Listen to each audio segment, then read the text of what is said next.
Hello friends and welcome to chess lecture of Santosh memorial chess academy. आज हम discuss करेंगे threads के बारे में। थ्रेड का कॉन्सेप्ट आपके लिए उतना ही इम्पोर्टेंस रखता है जितना कि आपके लिए आपके चेस पीसेस, क्योंकि अगर आप बेहतर अंडरस्टैंडिंग रखते हैं थ्रेड्स की, आप बेहतर थ्रेड लगाना जानते हैं, तो आप देखेंगे आपकी एक पोजीशन पर पकड़ बहुत मजबूत होगी और आप अपोनेंट से ज़्यादा गलतियां कराने के एक्सपेक्टेशंस रख सकते हैं। वहीं अगर आप अपोनेंट के थ्रेड्स को बेहतर तरीके से समझने की समझ रखते हैं तो आप देखेंगे आपके डिफेंस स्ट्रेटजीज बहुत स्ट्रांग रहेगी और आप बेहतर तरीके से एक पोजीशन को अप्रोच कर सकते हैं, जिसमें भी आपकी ऑब्वियसली जीतने के चांसेस बढ़ जाते हैं।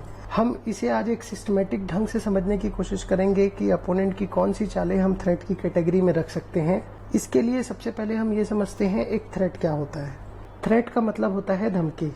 धमकी मतलब ऐसी कोई भी अपोनेंट की चाल जो आपका कुछ नुकसान कर सकती हो, उसे हम थ्रेट कहते हैं।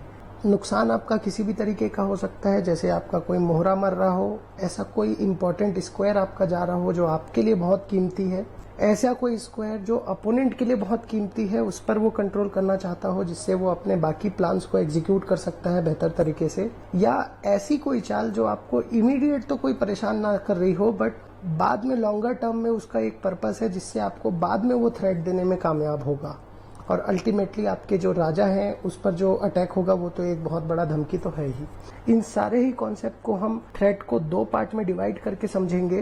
पहला टाइप है इमीडिएट थ्रेट और दूसरा है डिस्टेंट थ्रेट। इमीडिएट थ्रेट हम उन चालों को बोलते हैं जिसमें अपोनेंट चलते साथ आपके पोजीशन में कुछ ना कुछ नुकसान करना चाहता है। दूसरा है डिस्टेंट थ्रेट। ये उन तरीके की चाल होती है जिसमें आपका अपोनेंट उस समय अपने प्लान क्लियर नहीं करता, अपने थ्रेट्स का जो इंटेंशन है वो क्लियर नहीं करता। आज के सेशन में हम इमीडिएट थ्रेट के बारे में समझेंगे और नेक्स्ट लेक्चर पर हम डिस्टेंट थ्रेट के बारे में देखेंगे। उसके बाद हम दोनों से रिलेटेड एग्जांपल्स को समझेंगे। जैसा कि मैंने आपको कहा था कि इमीडिएट थ्रेट हम उन थ्रेट्स को कहते हैं जिसमें अपोनेंट आपको करंट पोजीशन पर कुछ धमकी देता है। तो आप ये समझ के रखिए कि अपोनेंट आपको सिर्फ 4 तरीके के इमीडिएट थ्रेट दे सकता है: चेक, कैप्चर, प्रेशर और टेंशन। हम एक एक करके उनको समझेंगे। सबसे पहला एग्जांपल है चेक का। अपोनेंट ने यहाँ पर Q-D8 चला। अब please pause the video and find the threat. तो आप देख सकते हैं अपोनेंट Q-D3 की चेक देना चाह रहा है जिससे B1 का जो रुक है वो उसको मारना चाहता है। तो ऑब्वियसली ये एक चेक का थ्रेट है जिसको आपको इमीडिएटली अटेंड करना है। दूसरा एग्जाम्पल कैप्चर का है। इस पोजीशन पर अगर ब्लैक ने QA3 लास्ट मूव खेली है तो अपोनेंट का जो थ्रेट है अगर आप समझेंगे तो देखेंगे Q into A7 मारना चाहता है वो, क्योंकि जैसे ही अगर वो वजीर से पैदल मारता है, भले ही उसका वजीर चला गया बट ये पोजीशन थ्योरेटिकली ड्रॉ है। वहीं अगर आप देखेंगे A8 वजीर भी आप बनाते हैं तो आपको ये समझ में आ जाएगा कि अपोनेंट ने उस जगह पर कैप्चर करने का ही थ्रेट लगाया है। तो ऑब्वियसली आपको यहाँ पर A7 और A8 वाली जो थ्रेट है वो दिख गई। आपको इमीडिएटली उसका कुछ रास्ता निकालना है। दैट मीन्स नाइट की जो C4 की एक चेक आ रही है उससे आप अपोनेंट का क्वीन मार सकते हैं। आप उस तरीके की चालें सोच सकते हैं। तीसरा इमीडिएट थ्रेट है प्रेशर। ये कुछ उस तरीके का थ्रेट होता है जिसमें आप कोई वीक मोहरा को टारगेट करते हैं और उसके ऊपर में अटैक करते हैं। जैसे इस पोजीशन पर अगर आप देखेंगे ये घोड़ा पिन हो सकता है बिशप G4 चलकर। अब जैसे ही पिन होगा तो देखिए इस जगह पर हमने नाइट F3 पर प्रेशर लगाया, तो आपको तुरंत समझ में आना चाहिए कि दिस इज अ प्रेशर, जिसके लिए आप कोशिश करिए कि इस तरीके के पीसेस ना क्रिएट हो ताकि आप बेहतर तरीके से पोजीशन को अप्रोच कर सके। चौथा इमीडिएट थ्रेट है टेंशन। टेंशन भी एक तरीके का प्रेशर ही है बट इसमें अंतर सिर्फ इतना है कि जो पीस आपको टेंशन दे रहा है वो खुद भी एक्चुअली टेंशन में रहेगा। इसका मतलब ऐसा कोई पॉइंट जहां पर दोनों ही मोहरे आपस में लड़ सकते हो, हम उसको टेंशन बोल सकते हैं। जैसे इस पोजीशन पर C5 जैसी मूव से D4 पर टेंशन क्रिएट हो रहा है बट C5 का जो मोहरा है आप उसको भी मार सकते हैं। तो ये यूजुअली पॉन ब्रेक्स में बहुत इंपॉर्टेंट रोल प्ले करता है। आगे हम एक एक करके थोड़ा डीप में जाएंगे इस थ्रेट के कॉन्सेप्ट में, तो आपको समझ में आएगा कि एक इमीडिएट थ्रेट, डिस्टेंट थ्रेट किस तरीके से आप विजन कर सकते हैं।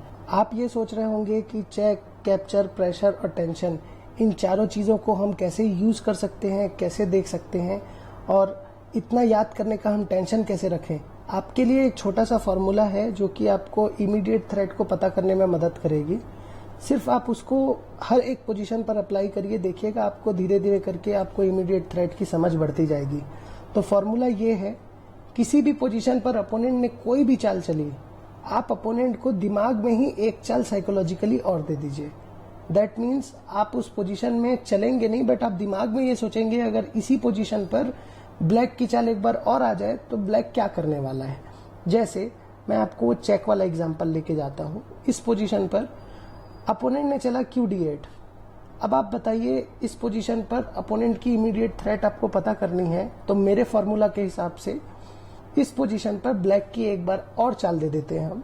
अगर इस पोजीशन पर ब्लैक की चाल होती तो ब्लैक जरूर QD3 की चेक देता और ये हाथी मर जाएगा। तो आप एक साइकोलॉजिकली इसको एक ट्रिक समझिए, बट ये आपके लिए बहुत मदद करेगा इमीडिएट थ्रेट को समझने के लिए। ये एक अजीब सी टेक्निक आपको भले ही डिस्टेंट थ्रेट को समझने में मदद ना करे, बट ये मैं आपको दावे से कह सकता हूँ आपके इमीडिएट थ्रेट को डील करने के लिए, उसको समझने के लिए ये एक बहुत ही सूटेबल तरीका है। मैं अपने स्टूडेंट्स लोगों को भी प्रमोट करता हूँ इस चीज़ को यूज़ करने के लिए। They are using it as well. तो आई होप आपको ये वीडियो पसंद आया होगा। आपके लिए मैंने एक सैम्पल एग्जाम्पल दिया है जिसमें आप देखिए और समझिए कि इमीडिएट थ्रेट्स एक साइड की तरफ से क्या क्या हो सकते हैं, और मुझे कमेंट बॉक्स पर लिख के बताएं। Thank you and have a nice day.